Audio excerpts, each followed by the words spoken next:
which is Durvasen is dead. This is a funny tale written by Jiva Raghunath. She's an Indian storyteller, and it was written. There was a king who did everything, literally everything, except focus on his kingdom. He used to enjoy dance, he used to enjoy performances taking place, he used to do everything except to see what was happening in his own kingdom. He had hired ministers and other posts, but still, he was the one who was not managing the kingdom. He used to enjoy new performance every week. Sometimes there used to be a feast. Sometimes there was a singing competition, while the other times it was dance. It was just entertainment every single day because he used to get bored too early. One day there was a special performance. She was doing Kathak, which is a folk dance from India, one of them, and she was prepared so well, and the king was enjoying it to its fullest while that hall was interrupted with shouts. And that's when the chief minister came running and told Dhurvasen is dead and we all are doomed. The king got shocked with this death news. He could not understand anything. What he heard was that a person had died due to which his kingdom was doomed. And so he started to weep. He started to mourn and started to feel all the grief he could. He was sad and he sent that dancer back. He announced to whole kingdom that everyone would pay tribute to that man. Durvasen, which he thought was a noble man, because of which the kingdom had been doomed. He was very sad. And so he went to the queen. He went to the queen and told the queen, we have a sad news that Dhurvasen of our kingdom is dead. And maybe he was very important. The queen could not control her emotions. She started to sob, seeing the condition of the king at that moment. And that's when a maid came and asked her, what happened, dear queen? What is wrong? What is happening? Can you please tell me? And that's when the queen replied, I don't know what's happening. All I know is that some Durvasen in our kingdom has died. And then the maid asked, who is Durvasen? And the queen replied, I don't know who he is. And that's when the maid said, you should at least inquire who he is or who she is. You should go right now to the king. And the queen went running to the king to ask the question and solve the mystery of Durvasen and who he was. And she went to the king and asked him. And the king replied, I don't know. Chief Minister came running and he told me that Durvasen had died due to which our kingdom was doomed. And that's when the king ordered the chief minister to come and asked him the same question that who was Durvasen? And then the chief minister replied, I don't know who he is or who she is. I just got to know it from the chief of the army. He told me that someone has died and we are doomed. And that's when the chief of the army was summoned because this was a mystery which had to be sorted in the kingdom. And that's when the chief of the army came. And the chief of the army replied to that same question very firmly. I don't know. There was this guard who came late on his duty, and he told me that Durvasen had died, so I came late. And this involved many people further. Now the king was losing his patience, and he ordered that guard to come. And the guard entered. He bowed to the king and asked what had happened if he had done something wrong. But there was no answer. There was no answer but just one question that who Tulvasen was. And then the guard replied, actually, my wife told me who he was. I also don't know who he is. My wife told me that she had heard this news from a washerman. And that's when he said that I just added a flavor that we are doomed because I thought I would get punishment for coming late. And that guard was excused because they had an important matter to solve. And that's when the guard's wife was born. And finally, that washerwoman who spread this whole news of Durvasen being dead. And the king, losing all its patience, finally asked the question, who is Durvasen? I know you're very sad about his or her death, but please tell us who is he? And that's when the washerwoman replied, oh, he is my pet donkey, nothing else. The end.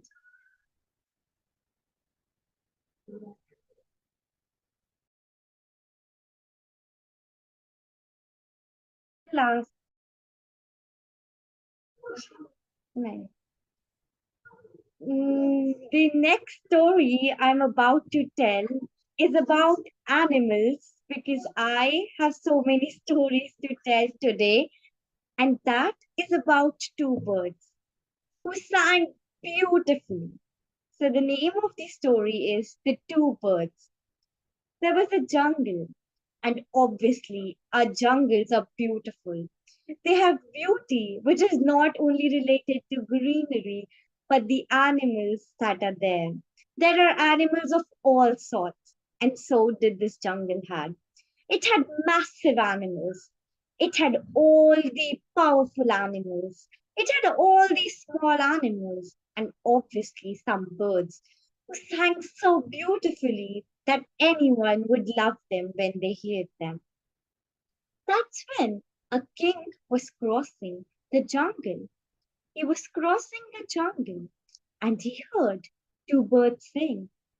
He was very curious and very happy and glad to hear them. And he had decided that he would take them to his palace to listen to them whole day. That day, he could not find them because those birds were shy, but they sang beautifully. They used to hide in corners of the tree trunks and sing. They had new spots every day. And those two birds were very close to each other. They were best friends. One used to sing, so would the other. And they would make a beautiful rhythm together. And so they used to sing together. They did not sing it alone because they liked each other's company. That king came to the jungle every day in search of those birds.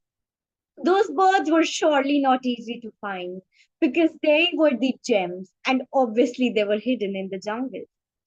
He came every day with so many soldiers, so many army just to get those two birds.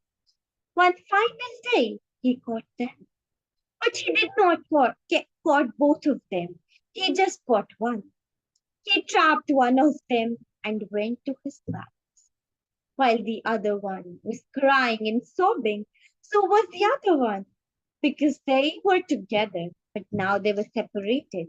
One was taken to the palace while the other was there. There was no noise, no song from the bird in the jungle, and all the animals started to worry because they did not hear those melodious voices. And that's when the ants came to the bird and asked, what happened, dear? Why do you look so sad? We haven't heard your voice since so long, and we wish to hear you. And that's when the bird told.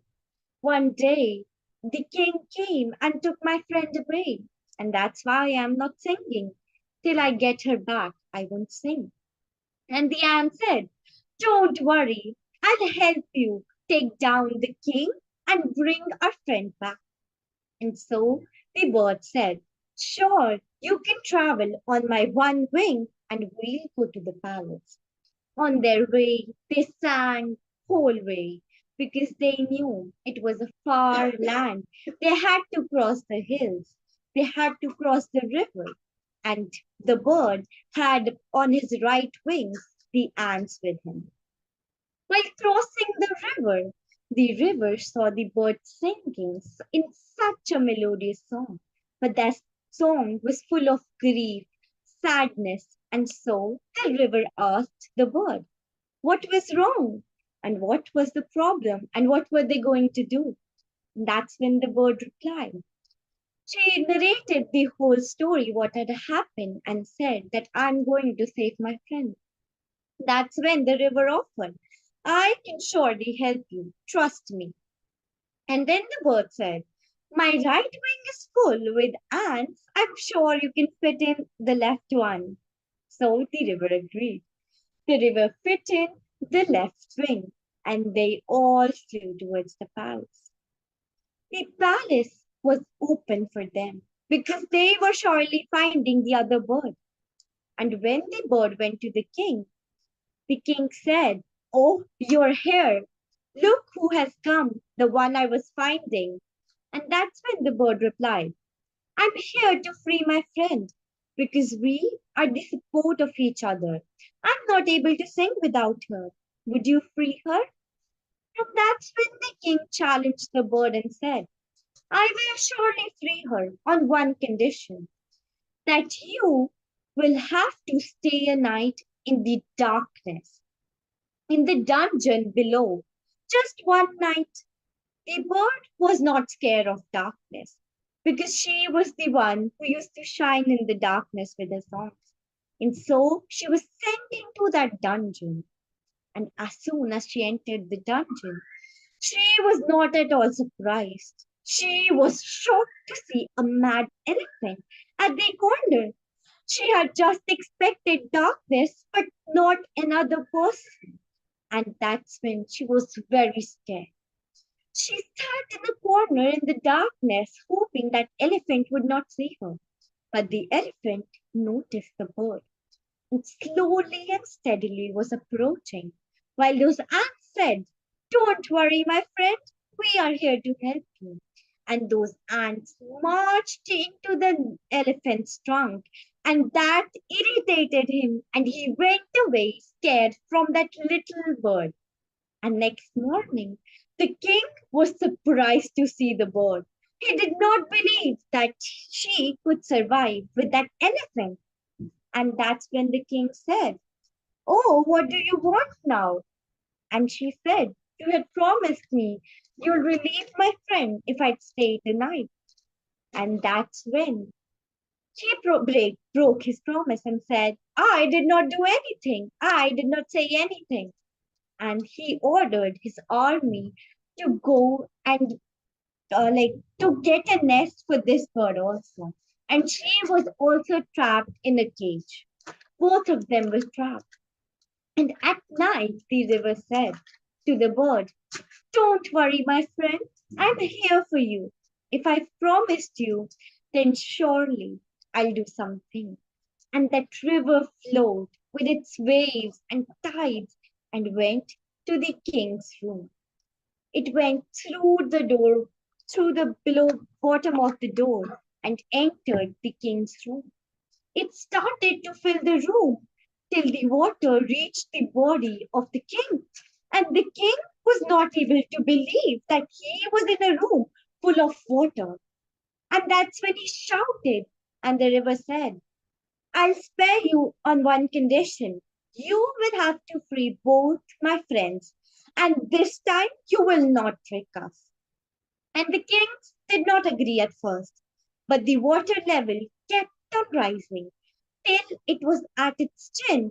He started to shout again and said, okay, okay, okay, okay, I'll leave them. Just leave me. And that's when the river stopped and said, first you have to free them. And he ordered all his guards to free the birds. And those birds went freely. The river found its way through the drains into that river again. And the birds sang melodiously again. Thank you.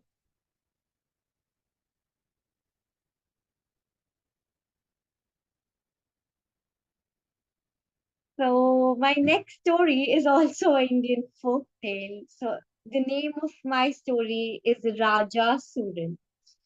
Now he was a man who believed that he had to be great like the Alexander. He believed to be the great grandson of him and wanted to conquer half the world like Alexander did. But the only difference between them was that Alexander was witty while he was dumb. But still, he believed he could conquer half the world. Trust me when I say this, he really could not because he had zero knowledge. All he knew was to collect taxes from all the countries he had conquered. He used to collect taxes every day. But there was this one country who did not agree to give tax, and it was China. China's emperor said, "We won't give you tax." And that's when Raja Suran decided that at all costs he would collect taxes from China, whether whatever happened. And so he said to his army that let's get prepared. We have another country to conquer. And he had its troop ready. It was so large that it would easily defeat the Chinese army. But there was one problem. Could anyone guess what the problem was? The problem was that the Raja, the king Suran, did not know where China was. He did not know where he had to travel. And so he decided, we'll travel towards the south. He had to travel towards the north, but unknowingly he traveled towards the south. With all his large army, despite all the benefits and advantages, but just not knowing the location, he was fooled. He traveled towards the south. He faced many south countries, one by one, Myanmar and so many Malaysia and all, and he ended at Singapore, where he had to face the sea this time. And he told his troop, I know the location, don't worry. I guess we just have to cross the sea to get to China. And that was his plan. He had to cross the sea to get to China. And he was in Singapore right now. He had thought that they would need lots and lots of boats and ships. So he decided the whole country of Singapore was now with these news that there was a king who had come to their country just to prepare ships. Because people had nothing else to do except spread news here and there. And that's when the king said to the people, I am here not to build ships. I know I'm here to build ships, but there is a reason because I have to conquer China. And this news spread. It spread from person to person, country to country, and finally this news spread towards China. Raja Surin's army was busy preparing their ships to, I don't know, cross Red Sea in Singapore to reach China, while the Chinese emperor had the news. And he called his chief minister, who was a wise man, witty man, and advisor of his court, and asked the problem and said, if you have any solution, because Raja Surin has a large army. And if any way, out of anywhere, they come to their place, it would be a trouble for them because they could be easily defeated. And that's when the advisor told King something. And the king was very impressed. And he knew that this plan would be successful. So what happened was that this time, people who go on wars are very young people. But the army which was prepared by Chinese emperor was an old army. All the old people with long white beards, the old ship and rusty needles. They wondered why would they need rusty needles. The kingdom was shocked on the decision, but they had nothing in hand. And from China, a ship was prepared with old men with long white beards, 2, 3 sacks of rusty needles, and an old ship. That old ship traveled towards Singapore. It took time and it met the Raja Sulan's ship. And Raja Sulan asked the ship, "Hey, where are you coming from? And what are you doing here?" That's when the oldest man of the ship replied, "We are on our way to China. We were young men like you are. We were so energetic. We were so happy. We had so many needles. We had a new ship. But it has been past so many years. We could not find China. And that's why, look at our conditions. And we're still wandering in the sea." The Raja was now confused. He thought it would be a stupid decision. If he went to South China, he would also grow old, and there would be no sense of that. And that's when he stopped his search for China. Neither could he be Alexander, nor could he conquer China. Thank you. Okay. Yes, John, they had long white beards like you have. So, the last story I have for you all today is Kopeko and two sons. There was a time, like in today's world, we have one sun and one moon. The moon shines but is very dull, while the sun, compared to that, is so bright. At that time, there used to be two suns. Believe me, two suns. They had all the heat onto that planet, and everything used to get dry very easily. Every water was soaked up. All the grains were soiled. All the agriculture was destroyed. Nothing could take place. The village people had to find a solution. They had to hide one sun because two suns for them were just a headache. It never used to get dark. One sun would come while the other would go down. It was sun and sun. Only these rotations would take place. One day there was a girl. She might be small, but she was very courageous, very brave, and very adamant of her decision. And she had decided that at all costs she would take one son down. The village people did not believe her because no one would. How could she take such a big son down with just her tiny hands? People did not believe her, but still she was adamant.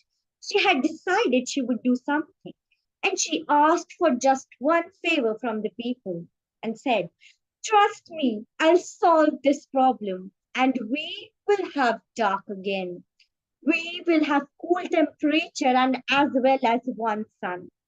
Just trust me and help me a dig a hole in the soil.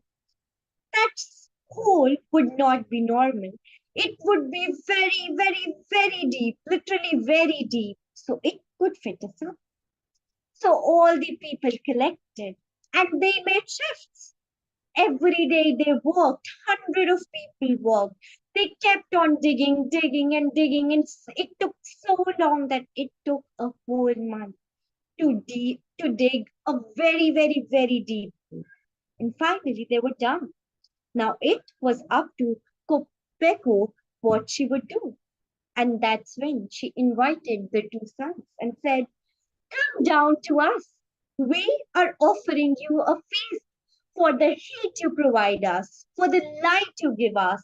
We are very happy that you are here with us.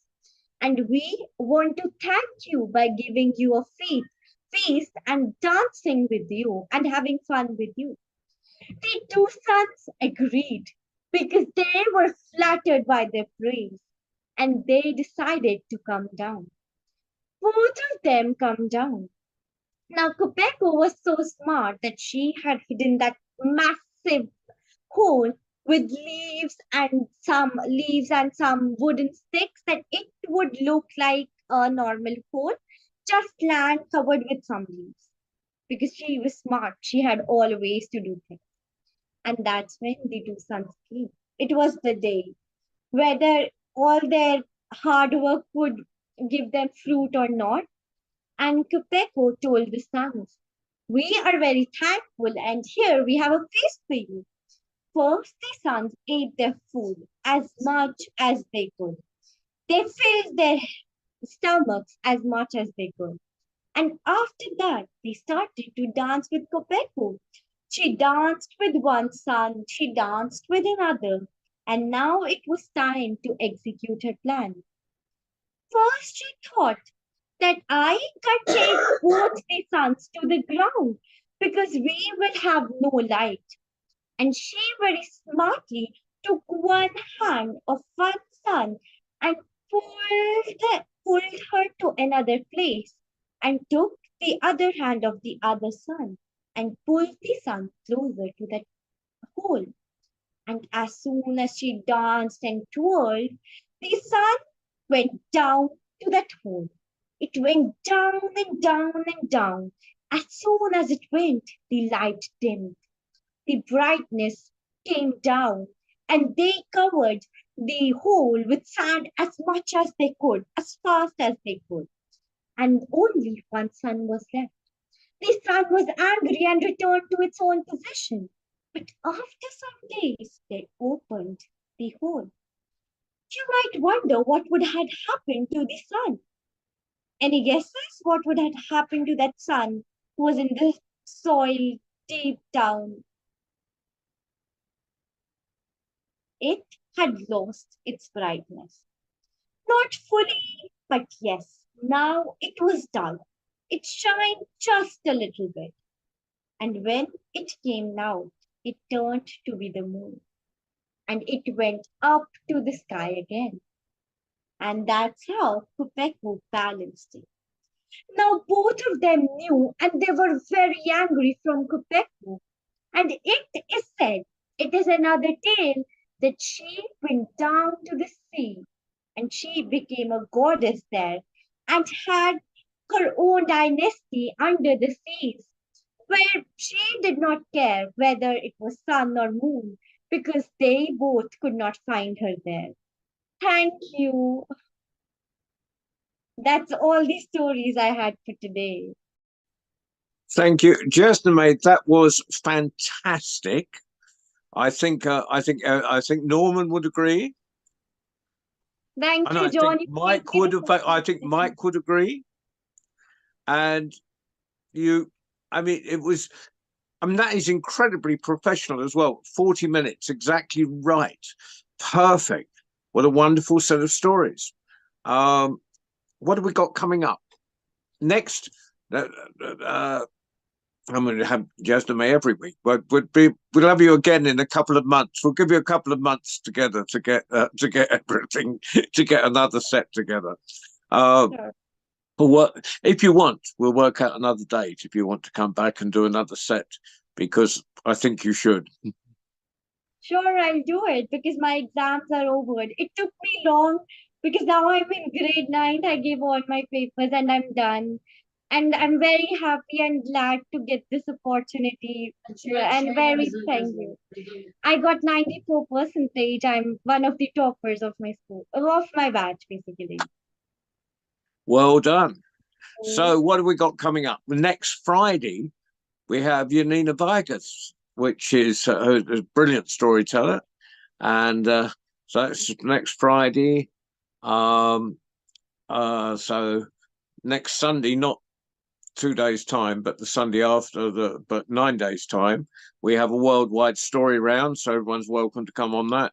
And then the week after that is Marion Leaper doing stories for children. So we've got a fantastic program coming up. But works now. I think we do one more round of applause for Jasnamah, and congratulations. Fantastic. You're 14 now, so we're all going to give up. By the time you get to 18, you would have taken over the storytelling world. If you're Thank not, if you haven't become the Prime Minister of India by then. So that's fantastic. And we'll encourage everyone to come on to catch up if they haven't seen it today, because that was a magnificent set.